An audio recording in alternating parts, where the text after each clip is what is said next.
자, 오늘은 교회력으로 볼 때에 주현절 후 6번째 주일이고요. 또 산상변모 주일입니다. 산상변모 주일이라고 하는 것은 예수님께서 제자들을 데리고 산에 올라가서 놀라운 모습으로 바뀌었다라고 하는 그 날을 기념하는 주일입니다. 자, 그런데요, 이 산상변모 주일이 지나고 바로 이번 주 수요일서부터 예수님의 고난을 묵상하며 실천하는 사순절 기간이 온다라고 하는 거예요. 사순절 직전에 변모 주일이 있다는 것은 우리에게 매우 큰 의미를 주는 것입니다. 산상변모 주일을 영어로 하면은 이렇게 말합니다. Transfiguration Sunday.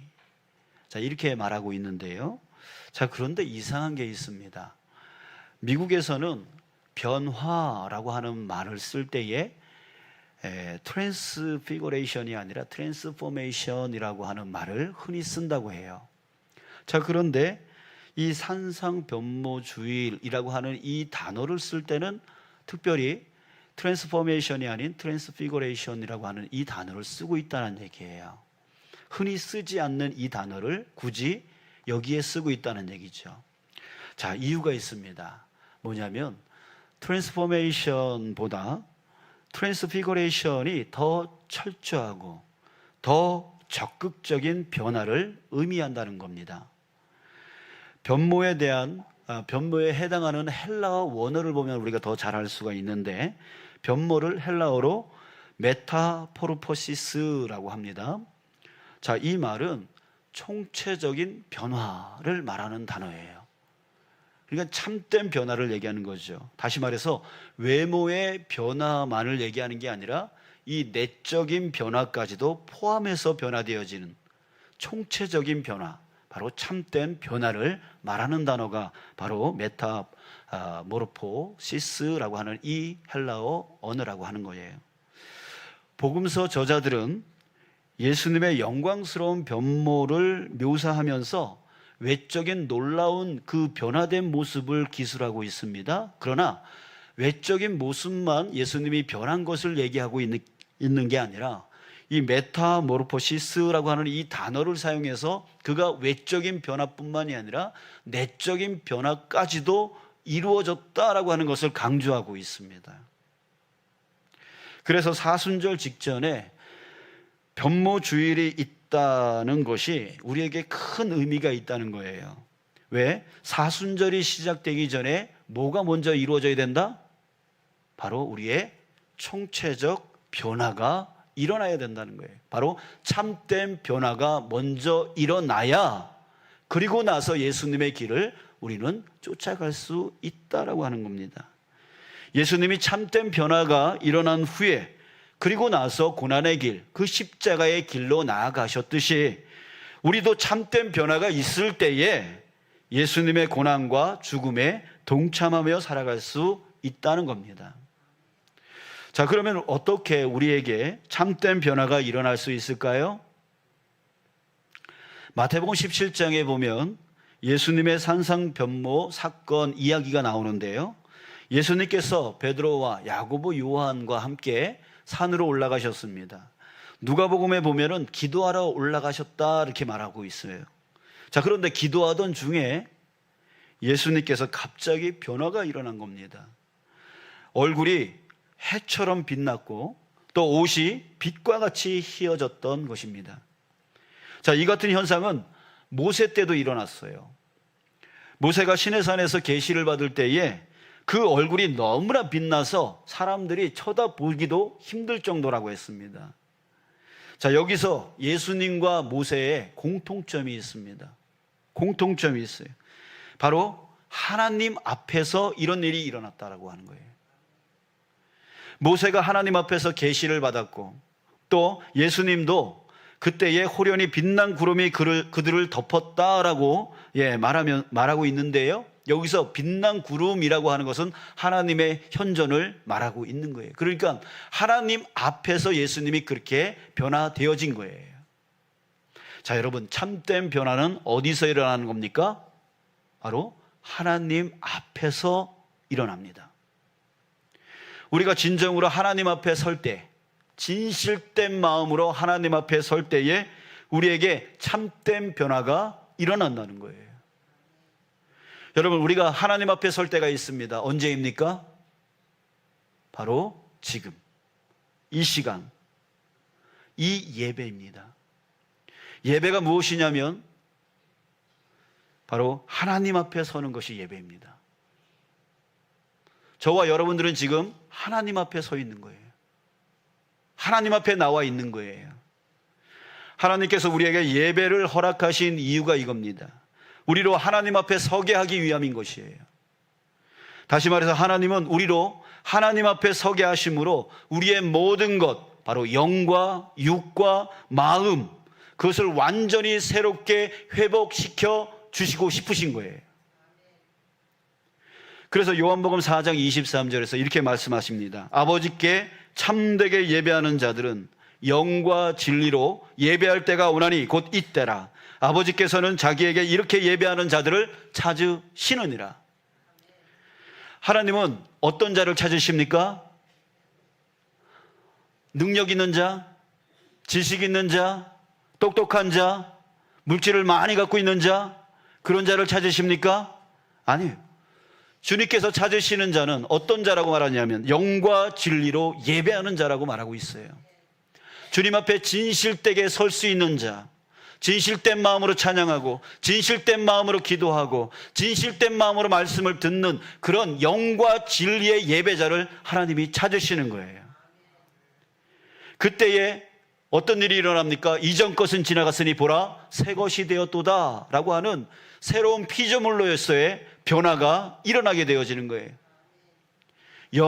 연약했던 영이 강건함을 입게 되어지는 시간이 됩니다. 또한 질병으로 고통받고 있는 그 육신이 나음받게 되어지는 치유의 역사가 일어나게 되어지는 거예요. 또한 걱정, 근심, 염려, 두려움으로 가득 찼던 그 마음이 평강으로 완전하게 바뀌게 되어지는 거예요. 그게 어느 자리에서요? 바로 하나님 앞에서, 바로 이 예배가 바로 하나님 앞에 서는 자리인 거예요. 여러분들, 오늘 이 시간에 여러분들이 진실된 마음으로 하나님을 찬양하고 진실된 마음으로 하나님께 기도하며 진실된 마음으로 하나님 앞에 예물을 올려드리고 진실된 마음으로 하나님의 말씀을 들을 때에 여러분들 안에 어떤 일이 일어날 줄 아십니까? 여러분들 안에 영과 육과 그 마음이 온전히 회복되어 완전하게 되어지는 은혜의 역사가 일어나게 되어질 것입니다. 여러분들에게 그런 은혜가 임하기를 주님의 이름으로 축복합니다. 오늘 본문에서도 하나님은 진정한 예배자를 부르고 계십니다. 1절, 전능하시니 여호와 하나님께서 말씀하사 해 돋는 데서부터 해 지는 데까지 세상을 부르셨도다. 해 돋는 데서부터 지는 데까지 온 세상을 말합니다. 그 온 세상에 살고 있는, 그 안에 살고 있는 그 모든 사람들을 부르셨도다라고 말씀하고 있는 거예요. 이 부르심의 이유는 무엇입니까? 바로 에베소서 1장 12절에서 말해주고 있는데, 이는 우리가 그리스도 안에서 전부터 바라던 그의 영광의 찬송이 되게 하려 하심이라. 그의 영광의 찬송이 되게 하려 하십니다. 즉 하나님을 찬양하는 예배자로 부르신 거예요. 하나님을 온전히 올려드리는, 온전히 우리의 모든 것을 하나님의 영광을 위하여 올려드리는 자로, 예배자로 하나님께서 부르신 거예요. 또한 5절에서 이렇게 말하고 있습니다. 이르시되 나의 성도들을 내 앞에 모으라. 그들은 제사로 나와 언약한 이들이니라. 자, 성도들을 모으라 하십니다. 왜 모으라 하십니까? 6절에서 이렇게 말하고 있어요. 하늘이 그의 공의를 선포하리니. 하늘이 그의 공의를, 하나님의 공의를 선포할 것이다 라고 말합니다. 여러분, 무슨 말이에요? 하나님의 공의를 세상에 나타내기 위함인 거예요. 성도들을 모으라 라고 하는 이유는 하나님의 공의를 온 세상에 나타내게 하기 위함인 거예요. 여러분, 우리는 여기서 하나님 앞에 예배하는 이유 두 가지를 발견할 수 있습니다. 첫 번째, 하나님을 찬양하여 영광을 올려드리기 위함입니다. 찬양은 노래만 얘기하는 게 아니에요. 노래 열심히 부른다고 그것만 얘기하는 게 아니라 여기서 찬양이라고 하는 것은 노래뿐만이 아니라 기도도 예물도 여러분들이 지금 이 시간에 이 예배에 참여하는 그 모든 것도 하나님 앞에 영광 올려드리는 것이에요. 여러분들은 오늘 이 자리에 나올 때에 얼마나 갈등하셨어요? 가족들이 있죠. 예, 가족들을 섬겨야 되는데 예배 자리 가야 되나 말아야 되나? 또한 내 교회가 있는데 왜 남의 교회에 내가 와서 예배 드려야 되나? 라고 하는 여러 가지 이유 같지 않은 이유 때문에 여러분들은 갈등하셨을 거예요. 하지만 여러분들이 지금 이 자리에 온 그 자체가 하나님 앞에 영광이 되어지는 줄 믿습니다.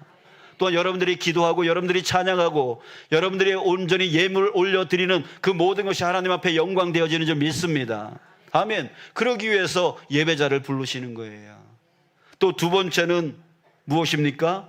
하나님의 공의를 세상에 나타나기 위함이라고 말하고 있어요.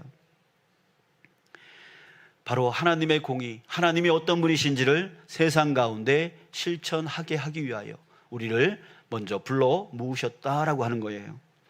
여러분들, 그런데 여기서 주목할 것이 있습니다. 바로 이 첫 번째와 두 번째 사이에 무엇이 일어나는 겁니까? 바로 변모, 변화, 이 변모가 일어나게 되어지는 거예요. 우리가 하나님 앞에서 진정한 예배자로 설 때에 하나님은 우리 안에 임재하십니다. 우리 안에 임재하셔서 우리의 영을 만지시고 우리의 육을 만지시고 우리의 마음을 만지시는 거예요. 그래서 하나님이 역사하심으로 인하여 그것을 치유시키시는 거예요. 회복시키시는 거예요. 강건케 해주시는 거예요. 그래서 이 예배 자리에 놀라운 영과 육과 혼의 그 모든 치유의 역사가 우리 가운데 임재하게 되어지는 거죠. 그 은혜를 우리가 체험하게 되어지는 것이에요. 바로 그 자리가 바로 예배의 자리이고 하나님 앞에 서는 이 자리인 것입니다.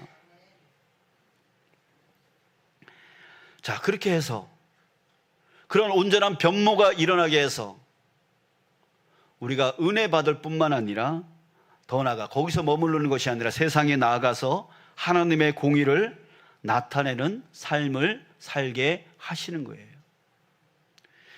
자, 예수님이 변모하신 그 산으로 다시 한번 돌아가 봅니다. 예수님의 제자들은 보았어요. 지금 예수님이 모세라고 하는 사람과 엘리야라고 하는 사람과 함께 이야기를 나누고 있는 모습을 보았습니다. 그 광경을 보고 너무 놀랐고 또 너무 신비로워서 어쩔 줄을 몰라 했습니다. 자, 그들은 그 신비의 자리에 황홀경 속에 계속 머물러 살고 싶었습니다. 그래서 베드로가 이렇게 말했죠. 주님, 저희들은 주님과 함께 여기에 있는 것이 좋습니다. 원하시면 내가 여기에 초막셋을 짓겠습니다. 하나이는 당신을 위해서, 하나이는 모세를 위해서, 하나이는 엘리야를 위해서 내가 그렇게 만들어 섬기겠습니다 라고 그 자리에 머물고 싶은, 그 은혜의 자리에 머물고 싶은 표현을 했어요. 자, 그러나 예수님은 어떻게 대답하셨죠? 아무 대답하지 않으셨어요. 베드로가 자기 자신을 위해서 모세와 엘리야를 위해서 그렇게 섬기겠다라고 그 고백은 진실된 고백이었을 거예요. 그러나 예수님은 아무 대답하지 않으셨습니다. 그때 하늘로부터 빛이 나는 구름이 내려 오면서 음성이 들렸습니다. 이는 내 사랑하는 아들이다. 내가 그를 좋아한다. 너희들은 그의 말을 들어라. 제자들은 두려움에 가득 차서 땅바닥에 바짝 엎드렸습니다. 두려움에 떨고 있었습니다. 그때 예수님은 두려워하지 말라. 일어나 가자라고 말씀하셨습니다. 여러분, 이 말, 이 자리에 머물자라고 말씀하지 않으셨다는 거예요. 일어나 가자라고 말씀하셨다는 거예요.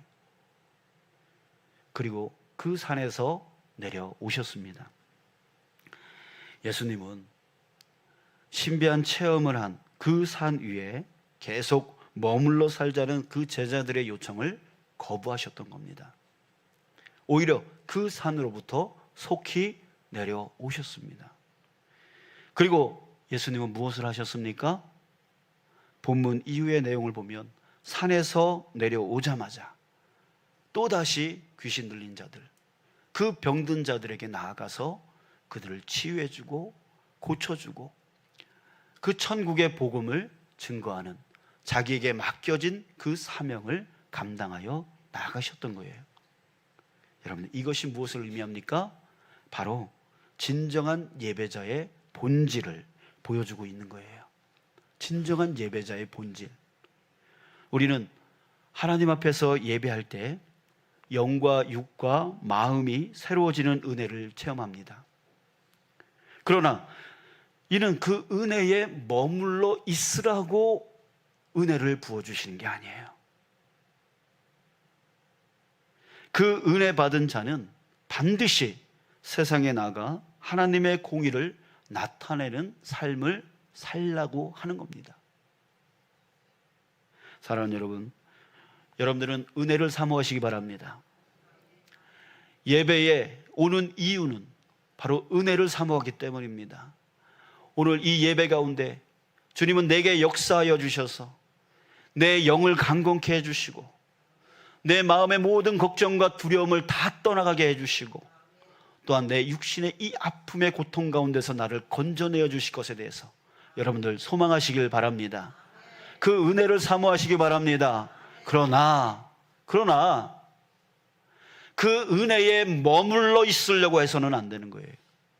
그 은혜를 하나님께 내가 구하는 이유는 바로 하나님의 공의를 내 세상 가운데 있는 내 가족들에게, 내 이웃들에게 나타내어 보이기 위함인 거예요.